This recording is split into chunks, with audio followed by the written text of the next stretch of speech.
What I believe about life is you should do something that actually suits your personality. Let's face it, we're sort of working the best years of our lives, most of our waking hours. Well, I started my life off as a lawyer, and then very slowly I sort of started realizing, actually, it doesn't really suit me. I went to stay with my brother in New York, and I remember coming across something called New World coffee. I fell in love with skinny lattes and fat-free muffins. I remember just thinking, this is wonderful. I came back to London with my brother, and I said to him, I just wish we had those New York-style coffee bars. I was convinced that there was a real gap in the market, and that's the night I became an entrepreneur. And I started Coffee Republic.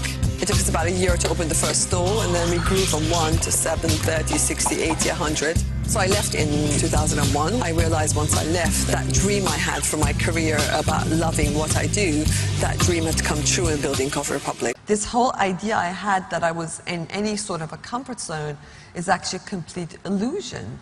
It's in fact a complete false sense of security for anyone to remotely think they're in any sort of a comfort zone. So I've just got to kind of go out there and I've got to do something I absolutely love doing.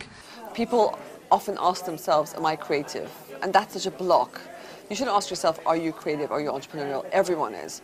The question you should ask yourself is, how can I unlock the creativity within me? How can I almost awaken the dormant entrepreneur I have within me? You see, there's a lot to be said for having your mind uncontaminated by this is how we've always done it before. The danger is, if you've been in a business for too long, you've got to be very aware that, yes, it's great, you've got experience, but that experience can become baggage sometimes, and it can stop you moving forward and expanding your career.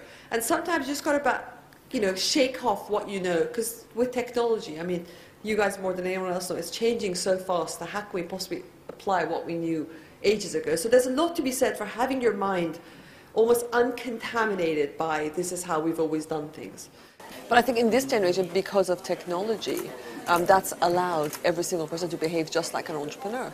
And to be honest with you, companies need that, because no company is going to survive with these people acting like corporate robots.